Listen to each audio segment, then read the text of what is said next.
matagal na daw siyang gustong bayaran ni Bongo. Biruin niyo yun. Matagal na daw hong nakikipag-areglo si Bongo. Dito ho kay dating Senador Trillanes, pakinggan ho natin mga bossing. Tema kasi ni Bongo, alam nyo, ilang conduit yung pinadala niya sa akin para areglohin. Ilang conduit ang ipinadala ni Bongo kay dating Senador Trillanes para areglohin siya. Para hindi siya isama. Para hindi isama. Suhol. No?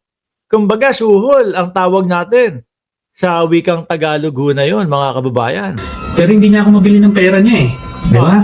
Tapos yung mga sinasabi niya may mga ginawa akong mali. Alam mo, 6 years sila naghalo. Oo nga. Ang tagal nilang naghahagilap.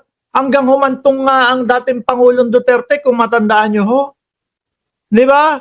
Hanggang humantong ang dating Pangulong Duterte, mga bossing, na nag-imbento na lang ng bank account. Kay Trillanes, naalala ko, no? Ilang taon na yon. Pumunta si Trillanes doon ho sa Singapore at dahil gusto niyang patunayan mismo sa harap ng mga media, kasama niya yung mga media, at doon mismo sa harap ng bangko ng DBS, pinuntahan niya yun. Sinabi niya, pakisabi nga dito sa kanila kung meron akong account. Ang pangalan ko, ang pangalan ko ay Antonio Trillanes. Paki-check nga kung meron akong account sa inyo na sinasabi ni dating Pangulong Duterte. Wala.